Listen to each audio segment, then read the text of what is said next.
तीसरा प्रयोग,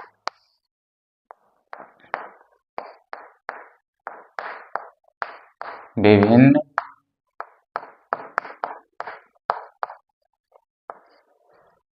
भौतिक राशियों में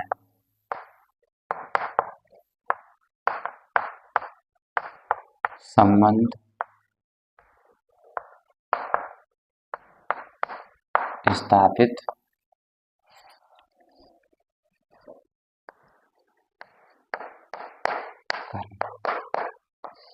विमा का तीसरा उपयोग है, विमाओं की सहायता से हम विभिन्न भौतिक राशियों में संबंध स्थापित कर सकते हैं। अगर हमें पता है कोई दी गई राशि अमुक अमुक राशियों पर निर्भर करती है, तो विमीय संतुलन की सहायता से हम उनमें संबंध स्थापित कर सकते हैं। तो इसे हम लिख भी सकते हैं। कैसे लिखेंगे? यदि हमें पता है कि दी गई कोई भौतिक राशि अमुक अमुक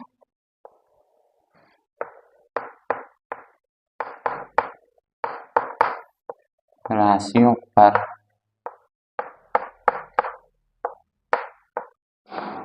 निर्भर करती है, तो विमीय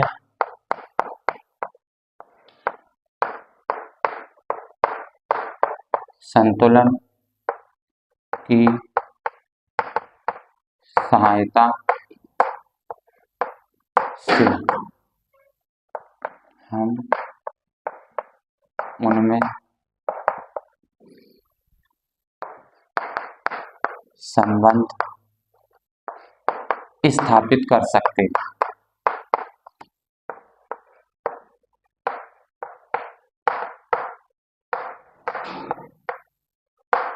इसे समझ लें, विभिन्न भौतिक राशियों में संबंध स्थापित करना। यदि हमें पता है भौतिकी में आने वाली कोई राशि अमुक अमुक राशियों पर निर्भर करती है, तो हम विमीय संतुलन की सहायता से उन विभिन्न भौतिक राशियों में संबंध स्थापित कर सकते हैं और एक सूत्र की स्थापना कर सकते हैं।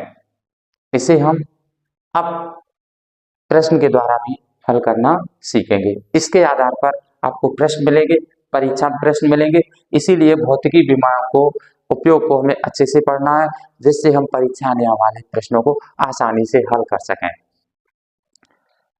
3 उपयोग थे। पहला उपयोग, किसी भी भौतिक राशि के आंकिक मान को एक पद्धति से दूसरी पद्धति में बदलना। दूसरा उपयोग, भौतिकी में आने वाले किसी भी समीकरण का विमीय संतुलन का परीक्षण करना। अर्थात भौतिकी में आए कोई भी समीकरण की विमाएं दाएं पक्ष और बाएं पक्ष की विमाएं समान हैं, तो विमीय समीकरण, तो दिया गया समीकरण सत्य है, अन्यथा असत्य। इसके लिए हम कोई समीकरण दिया जाए तो हम उसके दाएं पक्ष की विमाएं निकालेंगे, बाएं पक्ष की विमाएं निकालेंगे। अगर दोनों ओर की विमाएं समान निकलती हैं तो दिया गया समीकरण सत्य है। आपका तीसरा उपयोग है विभिन्न भौतिक राशियों में संबंध स्थापित करना। यदि हमें पता है कोई दी गई भौतिक राशि अमुक अमुक राशियों पर निर्भर करती है, तो हम विमीय संतुलन की सहायता से उनमें संबंध स्थापित कर सकते हैं और एक सूत्र का निर्माण कर सकते हैं। इसके लिए एक प्रश्न आपको हम दे रहे हैं, फिर उसे हम हल करके दिखाएंगे। आपने विमा का तीसरा उपयोग पढ़ा कि विभिन्न भौतिक राशियों में संबंध स्थापित करना।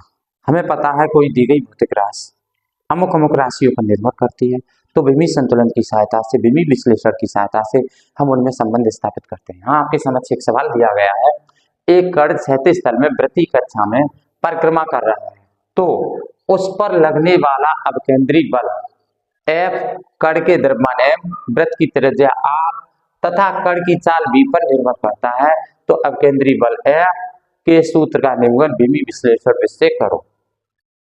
हल, इसके लिए इसके लिए हम मानेंगे माना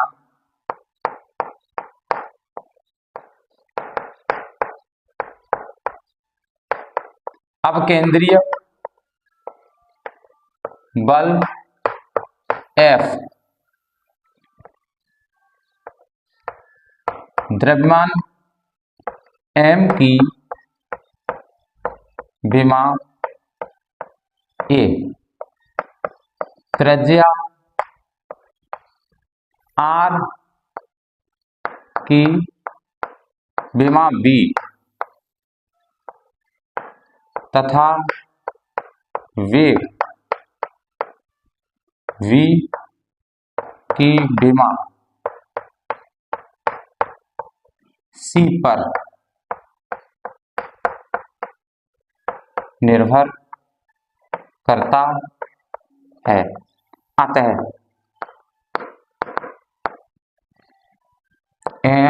अतः F proportional m to the power A, r to the power B और v to the power C। अब हम इसमें दोनों ओर की विमाएं लिखेंगे। F की विमा है गुरुत्वीय त्वरण है, अतः L m।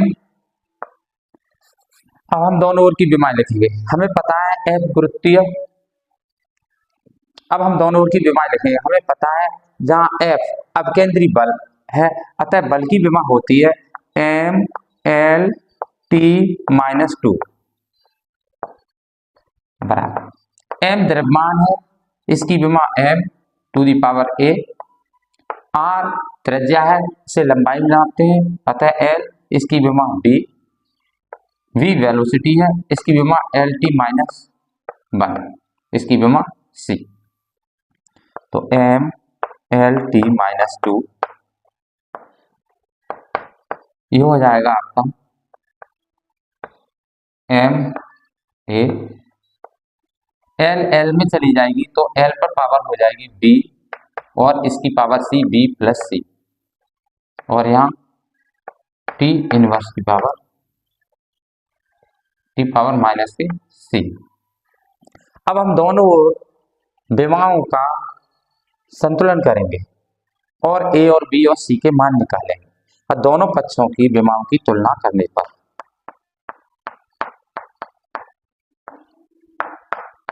दोनों पक्षों की घातों की तुलना करने पर, चलो घातें लिख सकते हैं, घातें विमा एक ही बात है, घातों की तुलना करने पर m की तुलना m से करेंगे तो a बराबर 1, l की तुलना l से करेंगे तो b प्लस c बराबर 1, t की तुलना t से करेंगे तो c minus K c is equal to minus K 2, minus से माइनस खत्म हो गया तो c बराबर आ जाएगा आपका 2। अब b प्लस c की जगह 2 मान रखेंगे तो बराबर 1, तो इससे आपका b का मान निकलेगा -1, अतः b बराबर -1। तो a b और c, इसे हम समीकरण 1 मान लेते हैं। b a b c के मान समीकरण 1 में रखने पर तो F प्रोपोर्शनल हो जाएगा आपका m की घात a लगा दी, r का मान माइनस b का मान, सॉरी r पर घात है b का मान है -1, तो r इनवर्स, और c का मान निकला है आपका 2, तो v का घात 2, तो F proportional m b square upon r, तो F इज इक्वल टू आपका हो जाएगा k m b square upon r, जहां k एक नियतांक है जिसका प्रयोगों के आधार पर मान 1, k एक नियतांक है, प्रयोगों से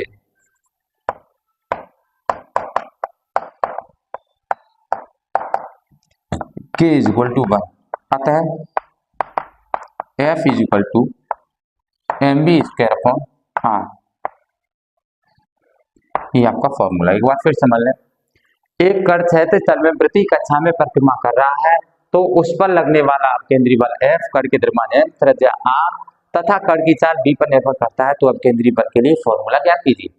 तो इसके लिए हम मान लेते हैं कि अब केंद्रीय बल F, द्रव्यमान M की विमा A, त्रिज्या R की विमा B तथा वेग V की विमा C पर निर्भर करता है। तो इससे हम लिख सकते हैं F proportional M to the power A, R to the power B और V to the power C। अब हम F की विमाएं लिखेंगे, दोनों पक्षों की विमाएं लिखेंगे। F अब केंद्रीय बल है, इसकी विमा हो जाएगी mLt-2 इक्वल टू M द्रव्यमान है तो M to the power A, R की विमा हो जाएगी L पावर B और V की विमा हो जाएगी Lt-1, C क्यों वेलोसिटी है।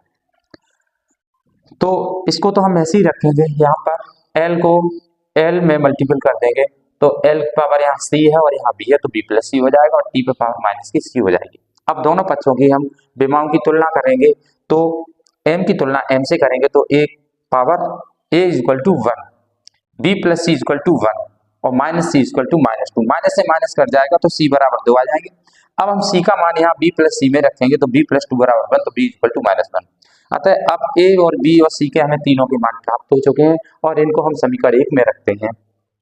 तब F प्रोपोर्शनल M R पे घात -1 और B स्क्वायर, तो R इनवर्स में है, -1 घात है, इसे अपॉन में आ जाएगी तो F proportional M B square upon R, तो F equal to K M B square upon R। K एक नियतांक है, प्रयोगों से K का मान 1 प्राप्त होता है, तो F बराबर M B square upon R और आपका केंद्रीय बल के लिए फॉर्मूला प्राप्त हो गया। अतः विमाओं का बहुत ही भौतिकी में बहुत अधिक उपयोग है। विमाओं की सहायता से हम विभिन्न समीकरणों में संतुलन स्थापित कर सकते हैं, भौतिकी में आने वाले किसी भी समीकरण की सत्यता की जांच कर सकते हैं और किसी भी भौतिक राशि के आंकिक मान को एक पद्धति से दूसरी पद्धति में बदल सकते हैं। धन्यवाद।